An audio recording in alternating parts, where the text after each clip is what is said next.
Salve turma, vídeo 2 da série de videoaulas sobre Spring Data. Se esse vídeo estiver no YouTube, deixa seu like e se inscreva no canal. Vamos lá, vamos agora fazer a nossa configuração inicial entre o nosso banco de dados propriamente dito e a nossa aplicação, né? Para depois a gente começar mesmo o desenvolvimento do projeto. Então aqui eu estou de volta no IntelliJ, uma coisa que nós vamos fazer primeiro é criar o nosso banco de dados. Então eu vou vir aqui, ó. Vou vir aqui no Microsoft Workbench, então até vou sair aqui, ó. Quando você abrir o Microsoft Workbench, você vai ter as configuraçõezinhas iniciais, né? Mas aí você clica aqui na tua instância, ó, tá rodando na instância local, na porta 3306, ó, localhost 3306, o meu usuário eu chamei de root mesmo, de root. E aqui eu vou usar a minha senha, é root 123 asterisco, senha super simples para a gente trabalhar. E aqui tem a nossa cara principal, onde aqui nós temos os nossos esquemas, ou também, né, os nossos bancos de dados também é chamado de esquemas. Nós vamos criar então nosso primeiro esquema, nosso primeiro banco de dados. Então você vem aqui, ó, nesse ícone, vamos criar o nosso database, nosso banco de dados para aplicação, que eu vou chamar de Regesc. Simples assim. Aqui eu posso procurar qual que vai ser a codificação, né? Eu vou colocar o TF8 e aqui eu venho aqui, ó, e clico em Apply. Ele vai mostrar para nós, né, qual que é o nosso código que ele gera automaticamente, o nosso código SQL para fazer isso. Então aqui executou automaticamente para nós. Então feito isso, nós temos o nosso banco de dados aqui, ó, o Regesc, que está funcionando na porta localhost 3306. Muito bem, se a gente quisesse ver isso também via terminal, é fácil. Então eu estou aqui no terminal aberto. Eu venho aqui, na verdade não é user, eu tenho aqui ó, MySQL-U, onde você passa o user, aí você coloca, o meu usuário é root, "-p", e você vai pedir para você passar a sua senha, né? Então vou passar a minha senha aqui, e aqui muito bem, ele abriu o MySQL, então estou aqui no terminal do MySQL, e aqui eu não estou usando nenhum banco de dados ainda, então se eu colocar um show database, ele vai mostrar todos os bancos de dados que eu tenho aqui. Então, primeiro o que a gente vai ver é isso aqui, ó, que nós queremos usar esse aqui. Então, nós queremos usar o banco de dados Regesc. Usamos, ó, o banco de dados foi alterado, então aqui a gente já tem essa nomenclatura aqui, ó, que já nós estamos aqui. Então, ó, show tables. Muito bem, não temos nenhuma tabela ainda, porque nós não criamos nada. Quem vai criar todas essas tabelas para nós vai ser a nossa aplicação do Spring, tá bom? Nós não criaremos na mão as tabelas via SQL. Quem vai gerar as SQLs para nós é, de fato, o Spring. Então, vamos começar aqui a ver como isso funciona. Então, aqui estamos aqui na nossa aplicação no IntelliJ. Então, novamente, aqui na estrutura do nosso programa, a gente tem aqui um source, nós temos a main, nós temos aqui o Java, né, duas pastas Java e Resource, a gente já vai ver isso. Vamos começar primeiro vendo aqui, ó, dentro de Java, nós temos aqui nosso pacote principal e o Regesc Application. Vamos dar uma olhada em como é essa cara. Esse aqui é a nossa main principal do nosso programa. Lembrando que nós não faremos uma aplicação web, né, na aula de hoje, sim, só uma aplicação via terminal mesmo, para fazer interação com o banco, porque tanta coisa, vai misturar muitos conceitos, então é melhor focar primeiro só na camada de persistência, aprender bem os conceitos aqui, para depois a gente aprender a parte de web de forma mais simples. Então a primeira coisa, a gente tem a nossa classe aqui, ó, que contém o método main, que está rodando uma aplicação Spring, é isso que está rodando. Então tem aqui, ó, a aplicação Spring que está rodando. Muito bem, nós temos aqui essa anotação nessa classe, né? Anotação, deixa eu aumentar um pouquinho aqui, anotação Spring Boot Application. Essa anotação, pessoal, ela fornece para a nossa aplicação o seguinte, ó, vai em todos os arquivos mapeados, né, do projeto, os arquivos Java mapeados do projeto, e tente identificar todas as anotações referentes ao Spring. A gente vai ver que o Spring é um quebra-cabeça, onde a gente sempre tem que fazer várias coisinhas, seguir um dado padrão e colocar um monte de anotações para facilitar a nossa vida. Então, esse Spring Boot Application faz isso, ó, varre todo o nosso projeto buscando essas anotações. Porque o Spring, antigamente, quando nas primeiras versões, quando ele te facilitava muita coisa, mas para você fazer essas coisas automáticas, você tinha que editar um código um XML de configuração dele. E era muito trabalhoso, porque era muito mais fácil você errar. Daí nas versões mais recentes veio essa ideia de você usar anotações e annotations nas suas classes, nos seus métodos,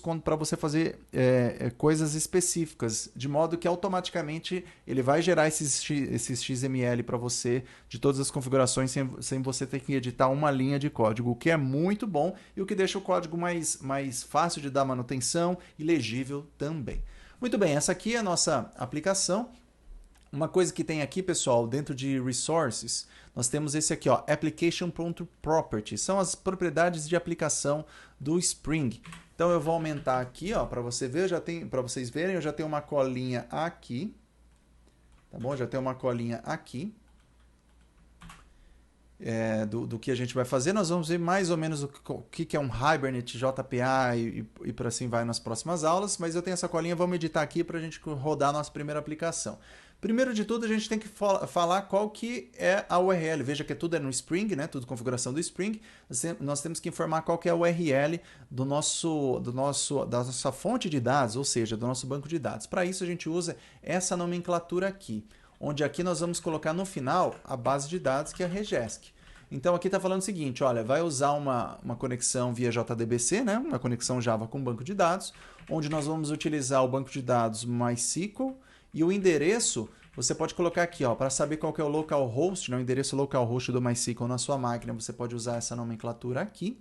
E feito isso, tem que passar 2 pontos e a porta. Nós vimos lá que a porta está na 3306, então eu coloquei a porta aqui, /regesc. Aí aqui você tem que informar qual que é o username do teu data source, né, do teu banco de dados, e também a sua senha. E por fim, aqui a gente tem dois comandos. Um deles, ó, nós vamos utilizar para fazer a persistência o Hibernate, eu vou falar isso no próximo vídeo. E aqui o que nós estamos falando é o seguinte, ó, que a nossa aplicação Spring, que vai usar o Hibernate, ela automaticamente vai gerar todos os tipos de código DDL com o nosso banco de dados. Para quem lembra, né, de banco de dados, DDL significa Data Definition Language, uma linguagem de definição de dados. É a parte do SQL onde que a gente tem o Create Table, o Alter Table, Drop tudo, e por assim vai. Então, nós não precisaremos criar as nossas tabelas criando na mão códigos SQL, porque o framework do Spring, junto com o Hibernate, ele vai usar isso para nós. Ele vai fazer isso para nós automaticamente, só colocando algumas anotaçõezinhas. Então aqui eu estou usando o esquema de update. Eu até deixei aqui uma outra colinha no meu arquivo, ó, com algumas diferenças. Eu vou comitar esse código depois, vocês podem estudar. Inclusive tem um link aqui para vocês verem, né? Para vocês verem o que faz. Mas basicamente o update que a gente vai usar, toda vez que a gente tiver, né, alguma mudança nas nossas classes, seja um novo parâmetro ou na anotação e tudo mais, essa mudança vai se refletir no banco de dados. Ele vai gerar os códigos e alterar para nós em toda a atualização. Basicamente é isso. Tem algumas outras opções aqui, mas que eu não vou entrar em detalhes aqui nesse vídeo. Mas nós temos muitas outras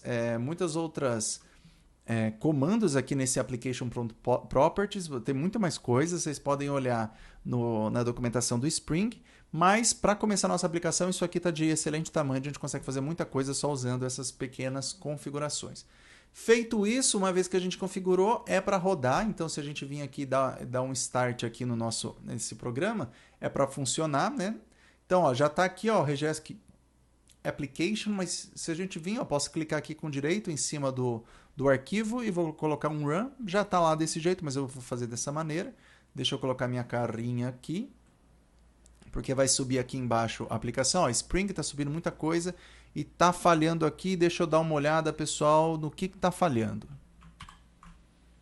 Bom, pessoal, o que está faltando aqui que eu esqueci de instalar, a gente vai usar o MySQL, eu esqueci de baixar o driver do MySQL aqui no nosso projeto, né? Nós poderíamos fazer isso no próprio Spring Boot. Se eu colocasse aqui, ó, Add Dependencies, né? No Spring Initializer eu posso colocar aqui, ó, MySQL Driver, daria certo. Então eu criaria uma outra aplicação assim, né? Usando Spring Data, por exemplo, ó. Se eu clicar assim, ele geraria para nós. Eu poderia fazer isso aqui diretamente. Ó. Se eu fizer só isso, eu posso explorar aqui embaixo, ó, no Spring Initializer, que ele mostra para nós justamente o projeto que ele vai gerar, e tem o POM aqui, ó. E aqui a gente mostra exatamente a dependência do MySQL que a gente poderia colocar, né? Ou eu posso vir aqui, ó, escrever, ó, MySQL Java Client, por exemplo, Maven, que ele vai mostrar para nós o conector Java, ó, conector Java no JDBC tipo, né, o driver MySQL para o Java. Aí eu posso escolher uma versão, vou pegar a versão mais recente aqui, 8.0.22, e olha só, ele já mostra para nós aqui qual que é a dependência do Maven que a gente tem que colocar, como eu mencionei para vocês no outro vídeo, né? Então eu vou copiar aqui essa dependência que eu tinha esquecido, vou vir aqui no nosso arquivo .xml, deixa eu minimizar aqui, .xml, eu vou vir aqui na lista de dependências, eu vou colocar aqui essa dependência, vou identar aqui, depois eu salvo, identei aqui, eu vou salvar, quando eu salvar é para nesse pontinho aqui, nessa parte aqui de baixo, mostrar para nós que vai estar fazendo o download dessa biblioteca. Salvei, às vezes o IntelliJ pode não ver isso, então acho que assim não foi, então eu vou fechar o projeto, vou fechar o IntelliJ, eu vou abrir o IntelliJ de novo, era para funcionar, mas às vezes está faltando alguma coisinha, no Eclipse eu sei que vai automático, eu acho que aqui eu vou ter que fazer alguma coisinha para funcionar o IntelliJ automaticamente para puxar esses arquivos, mas vamos ver agora, está carregando os módulos, reabrindo os arquivos, preparando o Workspace. Vamos ver, resolvendo, fazendo atualização, vamos ver se aparece alguma coisa de Maven aqui. Escaneando, vamos ver. Escaneando os arquivos para o índice, indexando, atualizando, checando configurações do Spring, está carregando tudo no nosso projeto, resolvendo dependências de regex. Então, pelo jeito, resolveu, tem aqui as dependências, pelo jeito foi, se a gente olhar aqui nas bibliotecas externas, é para estar aqui em algum lugar, a parte do MySQL. Se procurar, é para estar aqui em algum lugar, que aqui, olha a quantidade de pacotes que veio, né? Então, se procurar aqui, é para estar o driver do MySQL aqui em algum lugar. Eu não vou achar aqui no olho, mas é para estar por aqui. Aqui, tá aqui, ele baixou para nós, o Maven MySQL, o conector na versão 8.0.22, que é o que a gente passou. Era para funcionar, provavelmente tem alguma configuraçãozinha que eu tenho que fazer no projeto aqui no IntelliJ para fazer à medida que eu salvar esse POM XML, ele já fazer esse download, mas enfim, a gente pode fazer isso aí de fechar e abrir de novo, que não tem problema nenhum também. Muito bem, feito isso, deixa eu executar aqui de novo o nosso projeto, vamos ver, agora é para subir, agora é para ter dado certo. Então vamos ver. Está subindo aqui. Pelo jeito deu certo, subiu. Não deu nenhum erro agora do que tinha dado, então subiu a aplicação, mas não tenho nenhuma interação com ela, então tá tranquilo, né? A gente conseguiu fazer aqui nesse vídeo a nossa conexão do nosso projeto, configuramos o banco de dados, fizemos a configuração do nosso projeto para conversar com o nosso banco de dados. A partir da próxima aula, a gente começa então a desenvolver nossas primeiras classes aqui do nosso projeto, tá bom? Então fique com a gente, deixa seu like, se inscreva no canal se tiver no YouTube, que eu não sei se esse vídeo está no YouTube. Então um forte abraço, até o próximo vídeo, pessoal.